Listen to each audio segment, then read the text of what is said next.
365 Sports College Countdown. I am Josh Neighbors. He is Jack Allen here on a Friday edition of the show. Glad we have Jack because we have a whole lot to get to in Ann Arbor, Michigan. Story that everybody is obviously talking about. But first, make sure you guys like the video, subscribe to the channel. I am at Josh Neighbors _ on Twitter. He is at Jack Allen TV.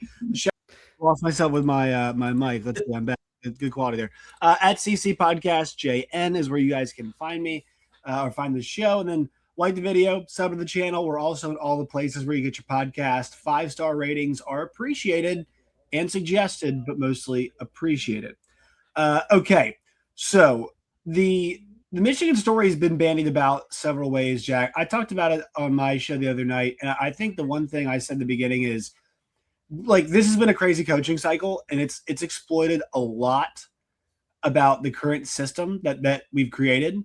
I would say the last 3 weeks as a whole have, like, whether it be the college football playoff, whether it be the calendar, like it's created a situation where a lot of the holes are being exposed. I think ultimately it's a healthy thing. I think it shows a lot. The Michigan story, to me, it's a part of what's been a crazy time of year. It does not reveal anything, like we do a lot of big picture stuff. It does not reveal anything new big picture, at least in my estimation. Like, a lot of the indiscretions that Sherrone Moore, was a party to have been seen before, whether it's, moving around funds, financial malpractice, obviously, his, indiscretions in his relationship, with a subordinate as well. Like, this is stuff that's not just being seen in college football, but I kind of, across corporations. Yeah. Arkansas, right? That's kind of the prime example. And so where are you on that front? Like, of the, and I haven't seen much of this. I'm not saying a lot of folks are out there saying this, but kind of my first thought was, like, this is not part of a bigger narrative. Like, people are saying, oh, college football is just crazy. Yeah, but this is not something where it's just sign of the times to me. I do think the part that worries me, or at least like piques my interest, is what's going to happen from here, which is as the questions start flying around of who knew what when. Because I think that the bigger narrative thing that kind of comes into this conversation is, did he get fired because of the inappropriate relationship?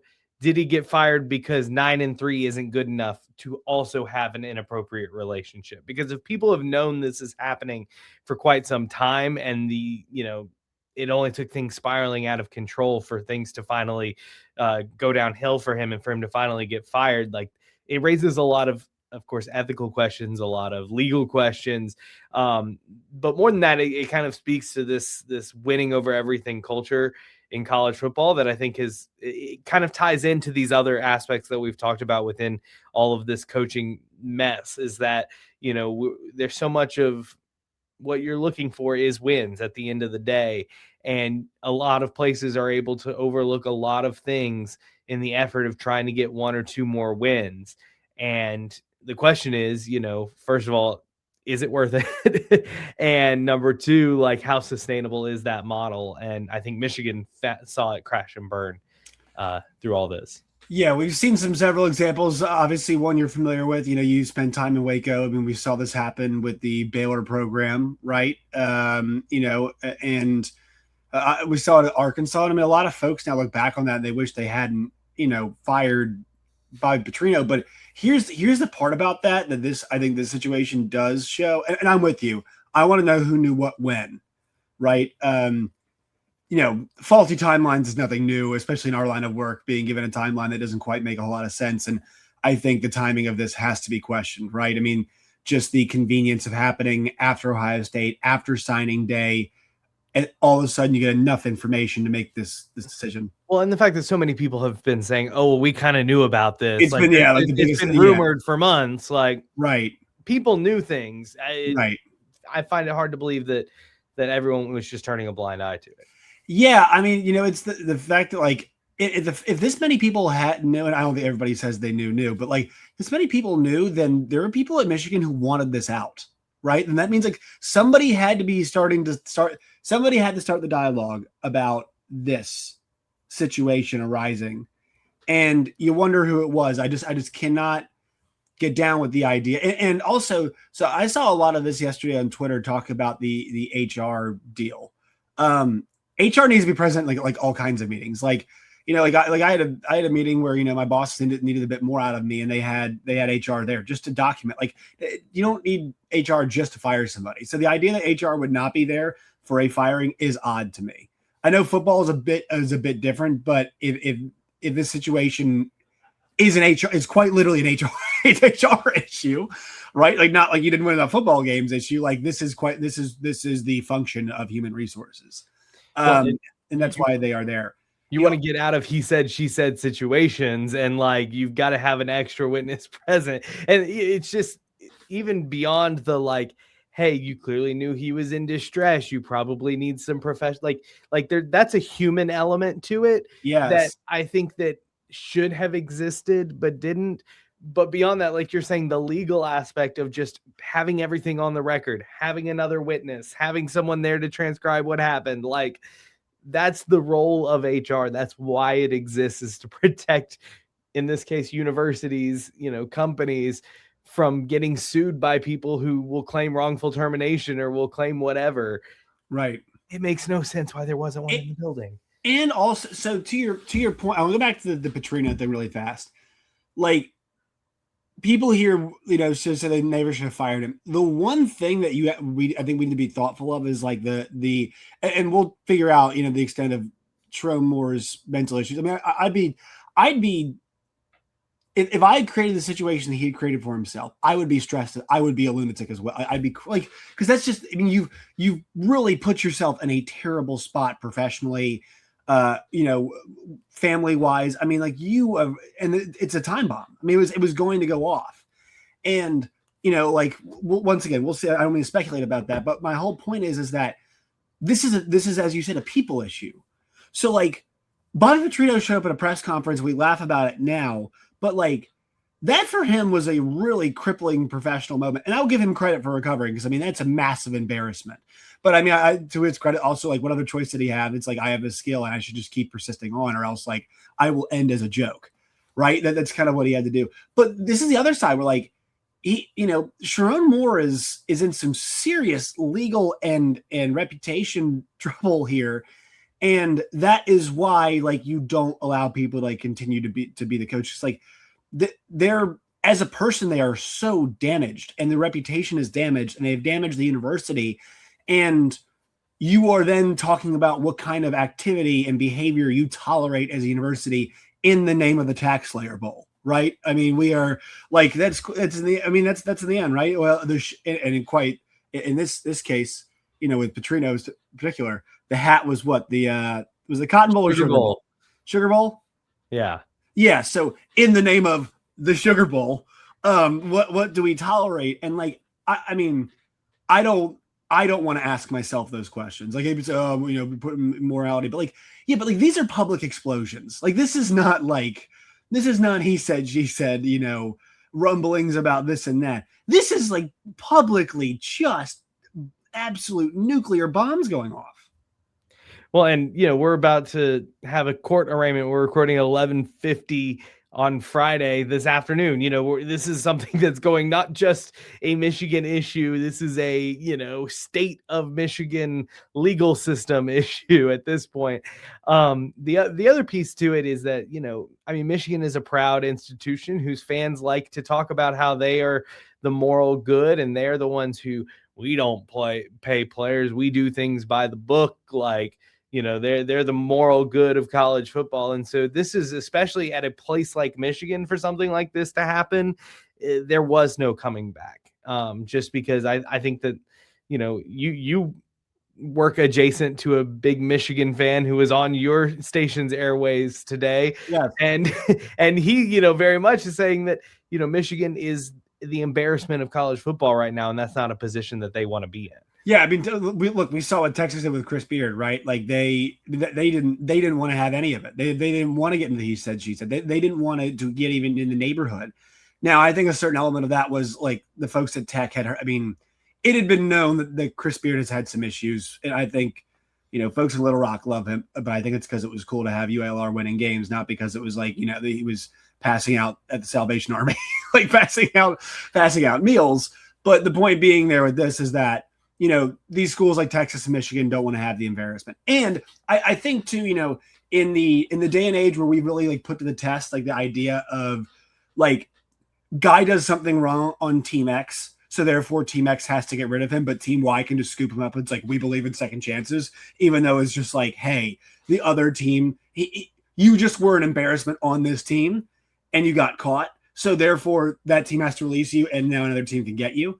Like that, I think we've gotten away from that a little bit. I think but when it comes to coaching, it turns out the legal stuff aside here, like Sherrone Moore was never going to survive this. He was never going to survive this. And I'm glad at least that's the case, but I'm not trying to give Michigan applause here. My next question becomes, who knew what, when, what, and why were the choices made that they were, and why were they made when they were, right? Are we supposed to believe, well, we had a tough loss to Ohio State, but we nabbed that signing class, and then here comes the information. Like, what a convenient timeline for the University of Michigan, particularly when, like we talked about, everybody has been saying stuff's been coming. Which gets to the now question of also, will they even show up for the bowl game? And I mean that in the sense of, will they just be like, oh my God, that's today? We have to go play in that? Like, we've been so, because I think they're playing Texas in the Cheez-It Bowl, maybe? I know. Let's see. I know there's the Cheez-It Bowl. I can't remember who they're playing. Let's look real quick. Right, but they're playing Texas in the Cheez-It Bowl. Like, it's and like once again, it's a nice, great matchup for a non-college football playoff game. That is, I think those two teams are hoping to play the college football, all that kind of stuff. Yeah. They now have to find a coach, and a lot of big names are being bandied about. I think this cycle's told us though, like that Lincoln Riley does like the. See, folks, like that has not been the story of this cycle, to me at least. And there's been plenty of opportunity for that to be the case. I mean, like, say what you want about the Lane story being weird, but like, Ole Miss is not LSU. Like, let's just be honest about it. Like, I think it's disingenuous to have the whole rival conversation thing. Like, they're in the same conference. They are not in the same stratosphere. They're not in the same league. Ole Miss has punched up recently, but once again, on a year-to-year basis. So, do you think we're going to get one of those hires is my question. Do you think we're going to get a Kalen DeBoer going, a seismic type hire that causes the dominoes? There's always dominoes, but what do you think the nature of the how many dominoes I can ask? I think that it could be, you mentioned Kalen DeBoer, and that's the name that would be the biggest domino to fall that would cause another one of these big chain reactions down the line. And it wouldn't surprise me if it happened. Mainly because I think Michigan is at a point where they need to take a big swing. Like one thing that, a lot of people will say is that Sherrone Moore shouldn't have been the coach in the first place, that he kind of, inherited a bunch of stuff just by happening to be the guy who was there under Jim Harbaugh. And he had a couple of coaching games experience during the Harbaugh suspension. And it was one of those things where it's like, that was just the natural, hey, I guess we'll promote the guy from within. I don't think Michigan will do that again after how everything has gone down, not just with the off the field stuff, but with the on the field product as well. I think that there is, like we talk about this idea in coaching hires, that the pendulum always swings. You hire a defensive guy, it doesn't work out, you go and you hire an offensive guy. In this case, you hire from within, it doesn't work out, you go and take a big swing from without. And we know that Michigan has resources. Like we look at the whole Bryce Underwood situation and then taking him from LSU. Like the resources are there for them to take a big swing. And so that's why it wouldn't surprise me if they went after a guy like Kalen DeBoer, who probably culturally fits in a Michigan a little bit better than he does in Alabama. They may go after a Jeff Fisch, could be a guy that I'd be interested in over at Washington. I mean, it's those. I do think that they look for another Power 4 high level head coach. Whether they get him or not at this point in the cycle, I don't know. But I do think that that's something that they would that they'll try to do. So I'm looking at this now. This article's from, let's see, Big Ten teams on crossing time zones were 6-22 across multiple time zones last season. I don't know what the numbers were for 2025. I'd have to look that one up, but I assume that they haven't improved drastically. Because as we know in the NFL, it's like the Chargers just got dog walked by the Jags by 40 today because it was a 1:00 game and they are not used to that. So I think to the Jeff Fisch point, like Washington's a very good school. I think we saw them in the championship game against, we saw them against Michigan. It's a place where you can win. Michigan's both good academic schools too. Michigan's kind of almost a more centralized version of Washington. Michigan is a little bit more above, but Washington's got, they're in a big city. They got a big fan base. They are a good school. They got a beautiful stadium. They have good access to talent, all that stuff. They do have to travel a bit more and play in some of those. That's the only thing is that in a conference where it's very winnable, right? That's the nice thing about the Big Ten. It's a winnable conference. They are at a little bit of a disadvantage. Now, Oregon's shown it's possible this year, but they are at a little bit of a disadvantage just with the travel, right? But, that Michigan job, I think, would be appealing to him. I do think for that reason, too, Jack, it would be appealing to an SEC coach. Now, I don't know if it's DeBoer. I think Joel Klatt, he had the comment that it thought it'd be one of 6 guys. And I want to see if you agree with this. He said Marcus Freeman, Dan Lanning, Kurt Cignetti, Clark Lee, Mike Elko, and then let's see. I think he had one more. Kenny Dillingham. But okay, what do you think about Freeman, Lanning, Cignetti? Any of those 3? I think those would be great hires. I don't think that they're necessarily looking to jump ship at this point to go to a Michigan school that, has all of this drama surrounding it. Like, this feels like an unhealthy situation to jump into, especially when I look at it and I'm like, I don't know if their AD is going to survive this.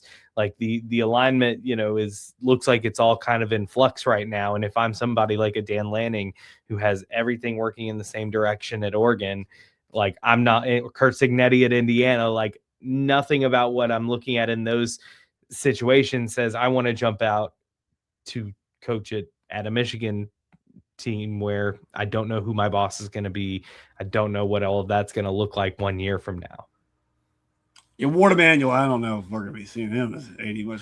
Really, we got to know what he knows. We have to know what Ward Emanuel knows. Maybe he doesn't know anything, but I'm once again a bit skeptical about the way he handled this. So that might tell you something. Let's see. I actually found the name. There's multiple On3 articles that I'm trying to sort through here.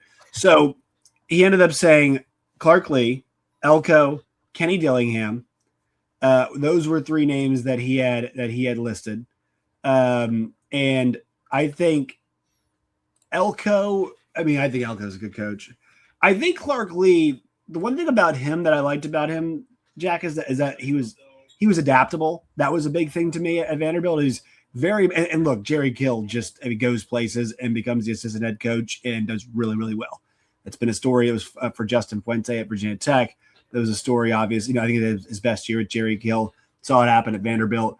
But I think it's good. It's good to be adaptable and accepting of help when you're at that point. And he's got Vandy, at 10 wins this year. And it's really impressive. A coach of the year and SEC offensive player of the year. At Vanderbilt, like what an accomplishment. I think those would be good. Those aren't technically big game hunting to me. Kenny Dillingham would be a coup de grace. Like if you because the energy he has, it's for an old traditional power, it is a very modern energy. It's a very good energy. It's edgy in like a good way. Because I think here's the deal. Like that Michigan man crap, Schembechler and Harbaugh and Sherrone, all like, I'm not going to take away your winning, but like scumbags, like a little bit of scumbag in them. And sometimes you need a little scumbag in your coach, but Kenny Dillingham's got like I know how to play the game energy to him. And the fact that he did what he did in 2 years at Arizona State, back-to-back years with the injury, mind you, and a quarterback leader who was Sam Leavitt did not seem very invested in the back half of the season. And Jeff Sims, who I know is not good. The fact that he was good with him, that would be the one to me. That would really be the one to me that I think would stand out. Like DeBoer, I think would be a great hire, but I think he's a bit pissed at Bama. Like I would be too, because they have really unrealistic expectations. But I think he's doing a good job. So like I don't really think he should move on. What do you think? I think Dillingham would be a lot of fun at Michigan. I think that it would be a very interesting culture clash in a lot of ways. Because I don't know how much Kim Scadaboo has like scrambled my mind on Kenny Dillingham, how much I associate him with Kenny and just kind of that crazy, like, we're just gonna run through somebody's face kind of energy. I don't know if maybe I've leaned a little bit too much into Scattaboo when I think of Kenny. But his talent evaluation's been good, and they've had good receivers. They've had good quarterback play. They've done a really good job identifying talent. I just mean from a cultural standpoint, when you think about the Michigan man, Kenny Dillingham doesn't fit that model. And so I think it would just be fun to see how that fan base reacted to some of his antics and some of the things that he does and the way that he runs and operates and builds a program. Not to say that it wouldn't be successful. It would just be very interesting to me from a cultural standpoint to see how that played out. All right, so a couple more things. So if you had to guess who it would be, who do you think?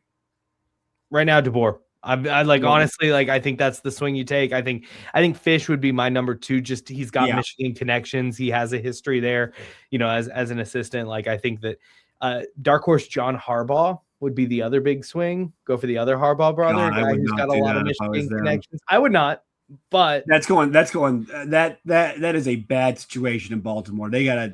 I saw an interesting thing from Nick Wright today talking about, he's like, are we sure that John Harbaugh and Lamar Jackson are even talking anymore? Because he talked about how the timelines for injuries have been way off between the two of them. But again, it's successful, but like, are we? It's one of those situations where he might be looking to leave. Michigan is looking for, and they're like, we've got success. He's got ties to the program. He's a Super Bowl winning coach. Like, not that means success at Bill Belichick. I think my 2 would be Clark Lee and Jedd Fisch, and I think it's going to be Jedd Fisch. I think Jedd Fisch makes a lot of sense. I think Jedd Fisch is a very good coach too. I think he's a good coach. I think he'd do well at Michigan. I am curious. I mean, it's going to be hard to keep and Indiana just did it, but like, Ryan Day has got that thing working, and Indiana's got a certain just menacing, just swagger about them. I mean, that I think is hard to replicate on a year-to-year basis, right? I think they've got a good, even last year, like Indiana was, they played Ohio State. They were not this team last year, and obviously Michigan measures themselves to Ohio State. So that's to be interesting to see. I think those 2 guys would make a lot of sense. Just like good coaches, steady presences that would at least, appease some folks. Okay. We got to do Penn State really fast. So you and I talked about this.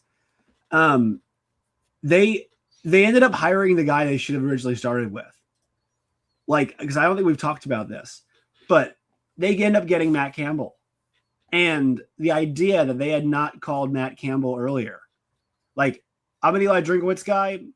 I love my alma mater's got him. I'm very, as non-donor too, I'm very pleased with 28 wins in the last 3 years at this point in time. The idea that you would call him before Matt Campbell to me is just preposterous. Like, Eli might end up being a better coach, but what Matt Campbell has done is fantastic. The one problem here, Jack, I'm not sure if we talked about this last week or not, but what Matt Campbell is going to effort to do is try and build Penn State. That's what he's going to try and do, which he's going to try to build James Franklin's Penn State, ironically enough. What a snafu. What a comedy of errors. And what, ultimately, considering the situation, a very good hire for Pat Kraft. Yes and no, because if you asked me coming into this, who the better hire was, like, let's say, I've been covering the Arkansas coaching search. If you were to ask me who the better hire is, James Franklin or Matt Campbell, I think I would have said James Franklin. And so, like, you look at it, why did you fire James Franklin? Well, he has a 14 or a 17-26 record against top 25 opponents. You know what Matt Campbell's record against top 25 opponents was? 14-26. Now, obviously, the resource gap between Penn State and Iowa State exists, but it's not like, you fired a coach because they couldn't win these big games, and you hired a coach that also hasn't won the big games.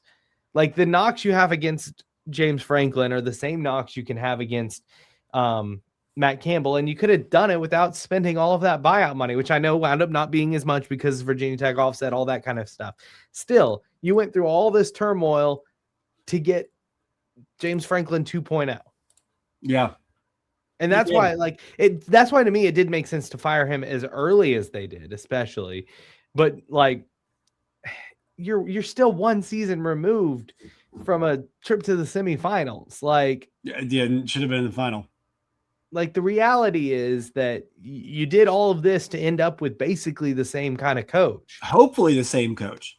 Right? Like Exactly. Hopefully Yeah, you hopefully and yeah, like, now you look, they've got what, 2 signees or something like that in that class right now. Like the rebuilding that's going to have to go on from a talent and roster like standpoint is going to be ridiculous. yeah, it's almost like the Bill O'Brien situation at this point. I mean, like they're like they've done like pretty irreparable harm. They've been repairable harm, but like fast repair, like fast repair. No, it's not that.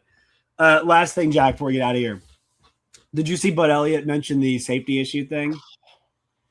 You know what I just thought we were not considering that is the fact that how many FCS versus FBS games get scheduled every year, and like how like so you're concerned now about the playoffs.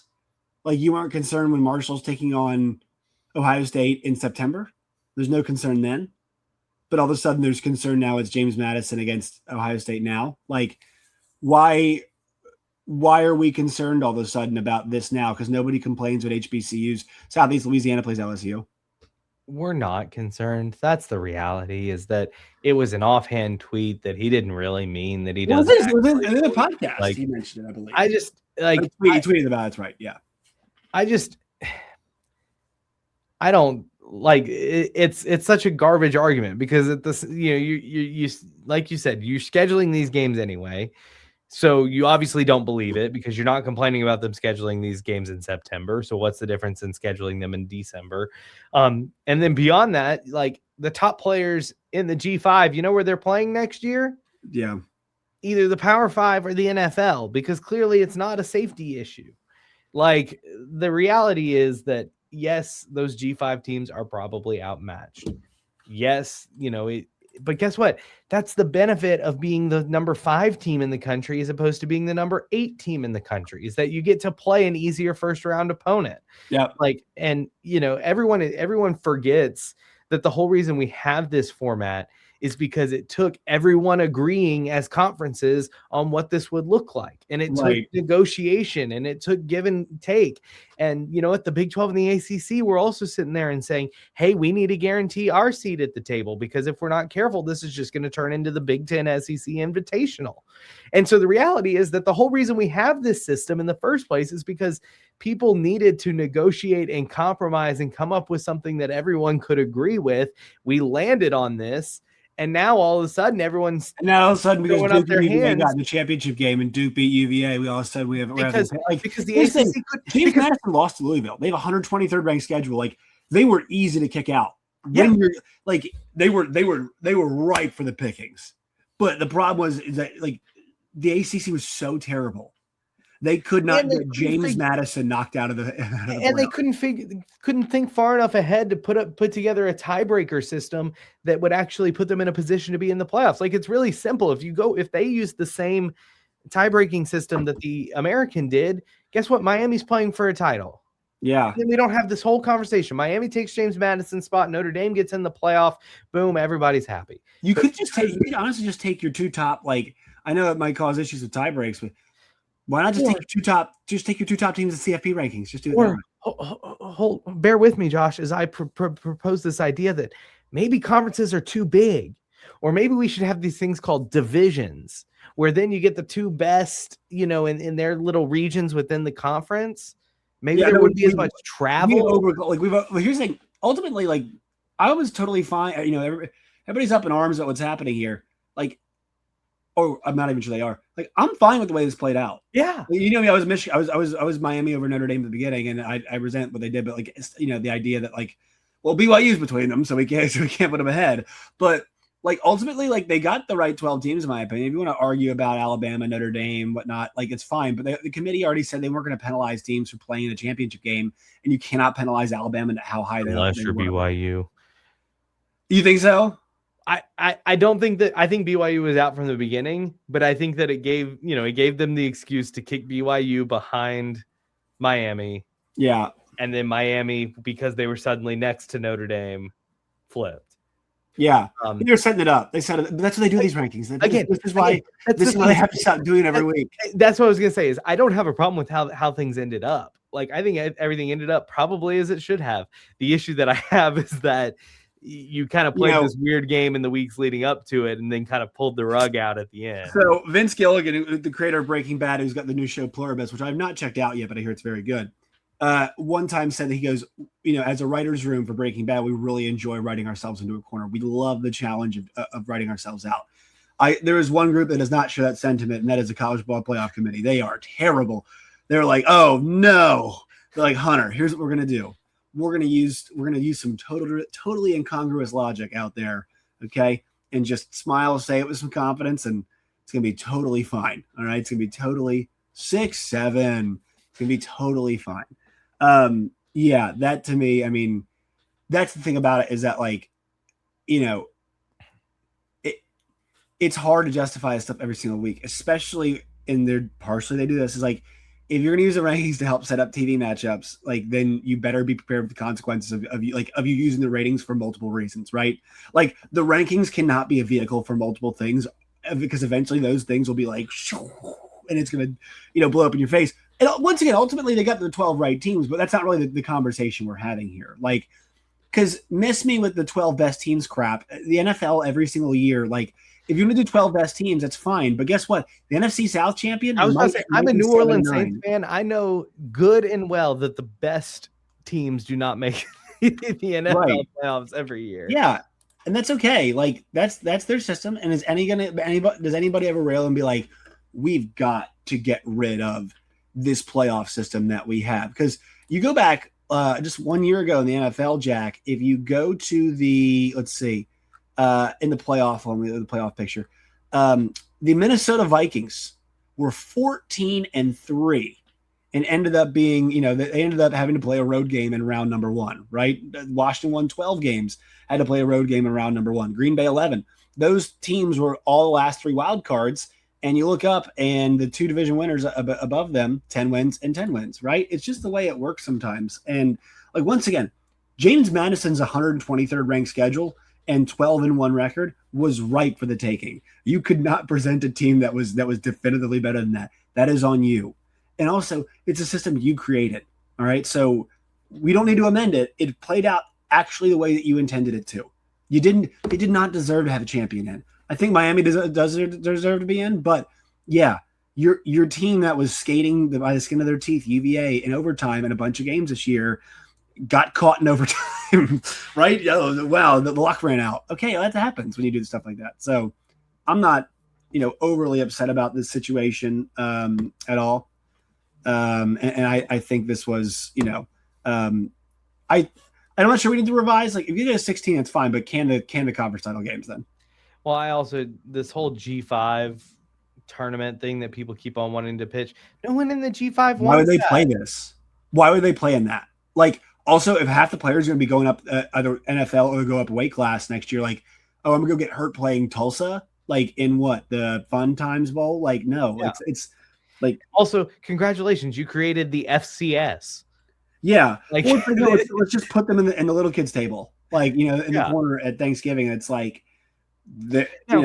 Now, like, you want to put the sport up, just go ahead and do it. But like, don't be like they've got their own playoff. It's the FCS, as you mentioned. Now, the only thing that I could see would be like, hey, maybe some bowl game steps up and says, hey, we are going to be the de facto G5 championship game.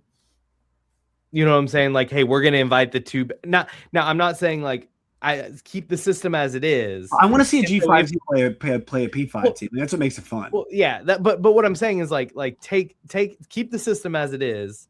Let one get in, and then have a bowl game where it's like, hey, here's something else the G5 teams can play for. If you're not going to make the playoff, come play in the whatever G5. But I'm with you. I want to see Tulane beat USC. I want to see.